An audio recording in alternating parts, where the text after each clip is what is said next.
Lumion 10, 11, and 12 all saw improvements that allowed for more realistic materials in your renders. Well, I'll tell you what, Lumion 2023 is quite something, as it allows for full creative freedom in your materials.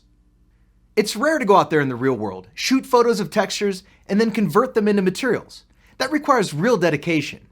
What's very common though, is that you do a good old-fashioned search on texture websites, and you download materials for your project. Well, here's a guide on what all those maps do and how to use them. If you go to the resources on the Lumion community, there's an extensive guide of textures that you can take a look at. All websites have their merit here, but we can simply go with the first one on the list for the sake of this tutorial. We've got a simple but elegant bar interior prepared, so let's jump into it. We'll select our surface and go to the material editor. By double-clicking the standard material, Lumion will open its settings. Clearly, we need to do something about this one. Let's go to the color map and assign the correct texture. We'll choose the PNG format for now, since it's already got an alpha channel that gives it transparency.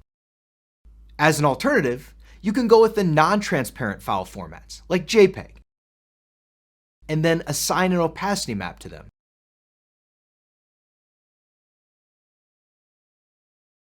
The map scale slider in Lumion is set to meters in real-world coordinates. So setting the map scale to 1 means that the texture size will be the equivalent of 1 meter in real life. This is not news. We all know that the relief controls the bumps and dents on the material, so let's add a normal map and tweak it a bit. But here's some news. The gloss map has been replaced with the roughness map. But don't worry, this is not something tricky. The two maps are opposites to each other, and if you have one of them, to get the other one, a quick color invert will do the job. You can use the built-in button or Photoshop. Loading this map will tell Lumion which areas of the material are rougher and which are smoother. Now remember, apart from the texture and normal maps, the other slots don't need to be filled unless you want a highly detailed material with a special look and feel. Projects can become heavy and sluggish if you bring together tens of maps, so be selective and use common sense to determine when that detail is crucial and when it isn't. Let's get back to our things. We're in pretty good shape, and this material is already looking great, but we're going for incredible. Here's a cool new addition. Metalness controls how metallic an object is going to be. The map acts as a mask that makes the white areas more metallic and the black ones less metallic. Simple, right? Also, if you recall from previous versions, Lumion would give you a single slot and the possibility to select any one of the following effects for certain areas. Make them more emissive, more reflective, or mask their opacity. Well, good news in case you need a much higher degree of control. Those values now receive separate sliders, and each of them gets a map.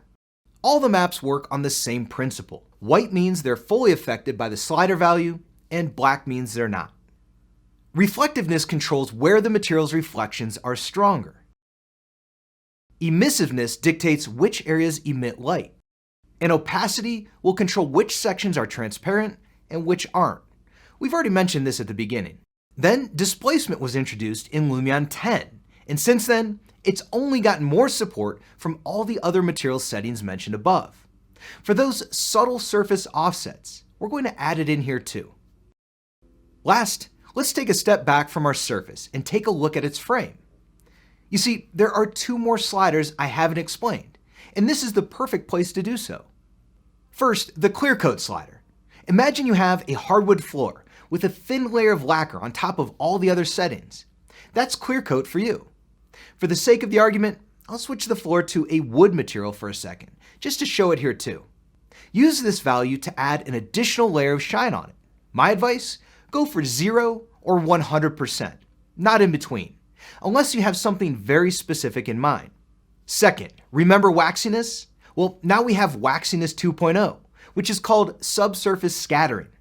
This setting takes into account the physical attributes of an object, especially the thickness and translucency, to calculate how much light remains inside the object and how much shines through. A couple of good examples? Well, wax, of course, and human skin. Let's hit the render button and bring our creation to life. A little secret, I prepared the same project in Lumion 12.5, looking great. But I think that Lumion 2023 really steals the show here. Wow, bravo! I hope this tutorial brings you a step closer to more amazing renderings in Lumion. If you need more information, I'll link 2 really useful articles below that explain all the hardcore technical aspects. Give them a read. It never hurts to learn something new. I'll see you next time.